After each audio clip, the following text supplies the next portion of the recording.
Today, I have a very special guest on Brainbox Tech Titans, Shyam Kesarwani. He's VP and Principal Architect at First Abu Dhabi Bank and is a seasoned IT professional with a focus on enterprise architecture, cloud adoption, and data. Thank you, Kaushik. So let's start with something. You are an IITian and you started your career with Infosys nearly 2 decades ago. So, how have you seen the technology adoption evolve over time and what are the key trends? I think it's a good starting question, I would say. Technology has touched our lives and it's impacting like never before. I mean, technology and science, they have changed our life completely, I would say, in last 100 years. And I would like to talk about three inventions which are, in my opinion, have changed the course of life for humanity. The first one was power or electricity, which in literal terms has given power in our hands. The second one was internet. When I was in college 20 years back, the internet had just started. Its inception was already there, but popularity was growing during those. So internet has changed the way we lead our life. We can't imagine our lives without internet today. And the third one, in my opinion, is very, very important. AI is one of the biggest inventions we had in last 100 years. We may not realize the potential now, but you will see in coming years, AI and machine learning, it's changing our life. And the beauty of tech is that it's getting embedded without us realizing it. I mean, for example, are you using iPhone? Yes. Okay, great. So you use iPhone, you use facial recognition, right? Right. What I mean, facial recognition, nothing but AI, I mean, it uses data points, uses technology to unlock your phone, and it does so beautifully that it is more accurate than passwords or finger scans and so on. So the crux of the point is that AI is already getting embedded in our life and is going to change the landscape in huge manner. Very interesting point you've raised. So AI was there in this industry or in the space for a very long time. I think it's partly to do with ChatGPT, which shot into the limelight, and that is when it became the household phrase where everyone was talking AI. And since you've been in the banking space now for quite a while, what do you feel are the changes that have happened specifically around your technology in the banking space? So I think your question has got two parts, right? One is about how banking has changed due to technology in last 20 years or so, and also inception of AI or Chat GPT, which is becoming mainstream. So I'll try to answer both of them. The first thing, banking has changed completely. I don't know about you, but I have not visited my bank branch maybe 4 or 5 years. I don't even remember. Same with you also, right? But if you talk about my college days again, so only way to withdraw money was to go to branch, fill up a big paper form, Correct. and get the money. Correct. Now bank is in your palm, right? Bank is in your mobile. You can do banking anytime, anywhere, and any device of your choice. So banking has changed. ATMs came maybe 2 decades back, and now ATMs are part of everyday's life for bankers as well as individuals and business people. And later, online banking, mobile banking, electronic payments, these came and made life easier for consumers, and banking became part of life. Now we are trying to harness the power of artificial intelligence, not to forget cloud, right? Cloud is absolutely game changer for not only banks but for other industries also. And cloud has given a great power to industries including banking to do innovation faster. So yeah, so banking has changed completely and it keeps evolving. As we talk in our bank as well, we're trying to make use of ChatGPT and then see how we can harness power of ChatGPT and create use cases and business case which will help our customers as well as our internal. So that is first part of your question. Second part is about ChatGPT. So see, what is the great thing about ChatGPT? AI or ML has been there since long, right? I mean, we have been talking about AI, I would say minimum 10 years or so. What ChatGPT has done, it has harnessed the power of data in very pragmatic. I don't know about you, but I use ChatGPT in my daily life, and it is so effective, so accurate in answering the queries in human-like behavior. That is most important thing. Earlier, whatever chatbots we had earlier, they were like machine, as if you're talking to machine. But the difference ChatGPT has created by ingesting data to, and you feel as if you're talking to human. That's the difference. And and the interface is so amazing that it has become so popular. Other technology, what is evolving in last 1 year or so. So I'm very hopeful about these technologies, and if right use cases are created in banking as well as other industries, I'm sure we can do a great customer service and solve many complex problems for humankind. So you're absolutely right. I use ChatGPT a lot.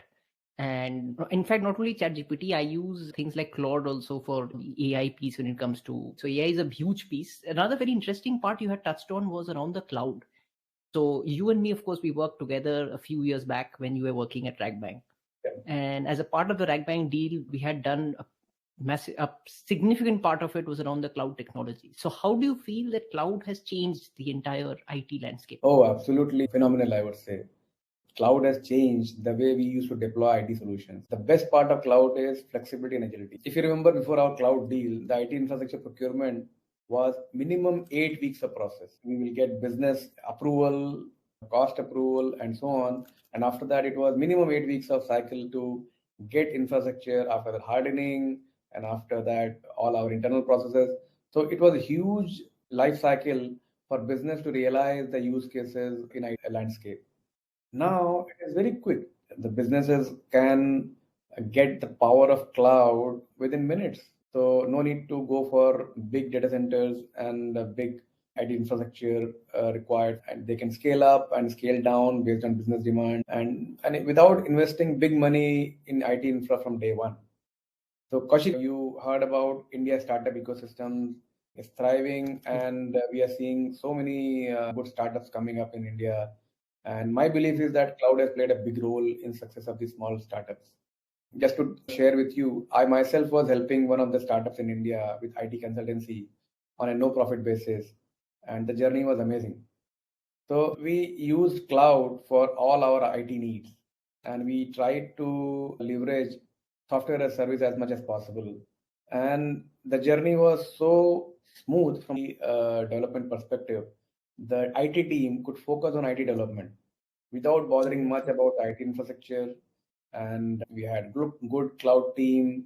A team was able to apportion infrastructure very fast in agile as and when required. So in agile, we call something called fail fast. So you try something, if it doesn't work out, you come out very quickly. So cloud had given us capability to try out innovative ideas. And if it doesn't work out, don't spend effort and time, just get away with that and then go to next idea. So do it quickly, show to business, business gives a feedback, and then IT development starts again on next idea.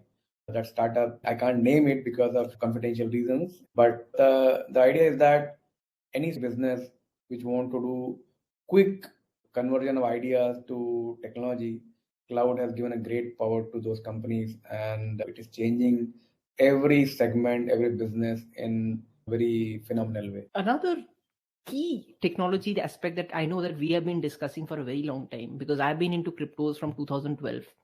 And I remember many interesting discussions that we've also had around cryptos, blocks. So what are your thoughts on what's happening next in that space? Okay, so before I answer that question, I would like to tell your listeners a little bit about blockchain and crypto. So most of the people get confused with blockchain and crypto as if they are same entity or same concepts, but they are not. So little bit of information. Blockchain is nothing but decentralized and distributed ledger technology that enables transactions across network of computers.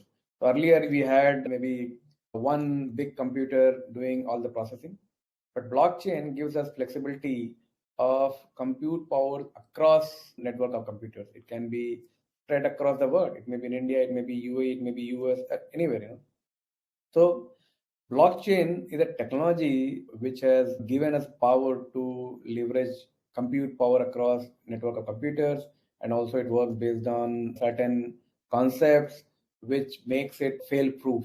That means it's very difficult to temper blockchain blocks, I would say. So blockchain is technology, and Bitcoin or cryptos are virtual or digital currency. They are not blockchain. Blockchain is underlying technology for cryptocurrency or Bitcoin. So Bitcoin is the most popular crypto, and there are so many. They are in thousands now, and many of them are, I would say, scam as well.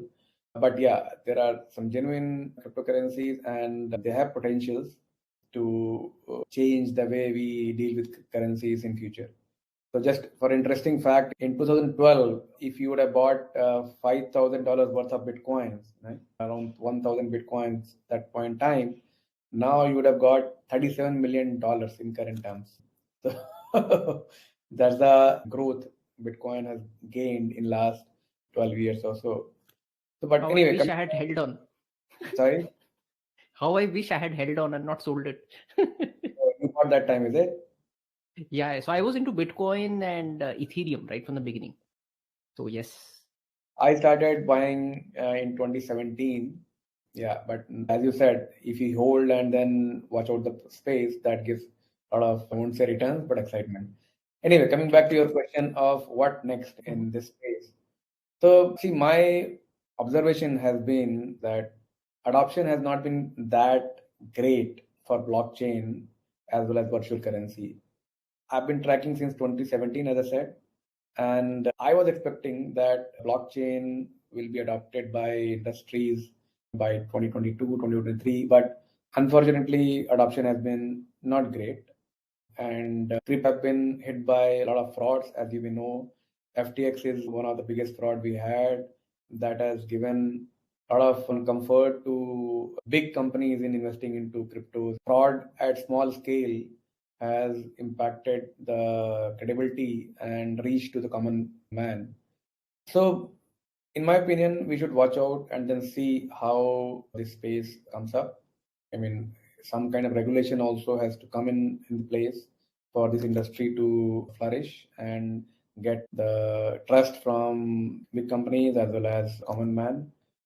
In my opinion, you should watch out metaverse space. Metaverse is a virtual immersive environment where you can virtually do everything what you can do in physical world. Since I'm banker, I'll talk about banking example. So if you want to go to branch or bank, maybe to experience their products and get advice and so on.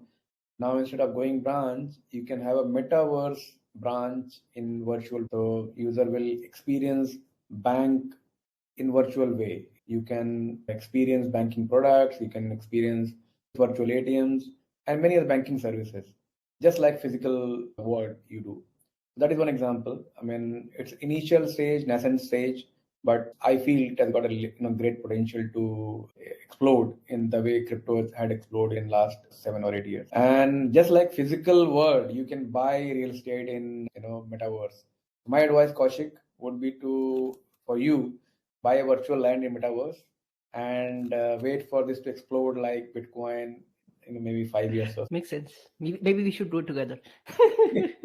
I did 2 years back. I was exploring, and then I did couple of small land pieces I bought on Decentraland. So just for learning, for me, the best thing is to learn is by experiencing it. If you want to learn Exactly. about something, just try out your hand, and in the process, you may make some money also, or you may lose some money. But yeah, I try my hands and to learn and then experience about these things, and I like it.